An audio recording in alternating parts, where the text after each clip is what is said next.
প্রথম দফা ভোটের আগে বালুরঘাট কলেজ ডিসিআরসিতে প্রস্তুতি একেবারে তুঙ্গে। জেলায় 83 কোম্পানি কেন্দ্রীয় বাহিনী। রাত পোহালেই প্রথম দফার বিধানসভা নির্বাচন, আর তার আগে দক্ষিণ দিনাজপুর জেলার বালুরঘাট কলেজ ডিসিআরসি সেন্টারে ভোট কর্মীদের চূড়ান্ত প্রস্তুতি চলছে।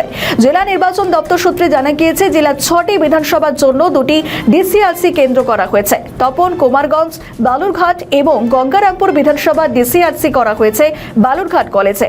কুশমন্ডি এবং হরিরামপুর যেখানে বিধানসভা ডিসিআরসি করা হয়েছে বুনিয়াদ কলেজে। এবারে জেলার মোট ভোটার সংখ্যা প্রায় 11,60,000। মোট বুথের সংখ্যা 1,398টি। এর মধ্যে অক্সিলারি বুথ রয়েছে 55টি।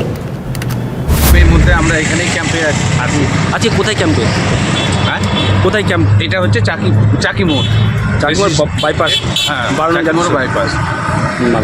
এখানে কি SSC2 করছে এখানে? আমরা এখানে আমাদের উপর থেকে ইয়ে আছে, এখানে গাড়ি চেক করতে হবে।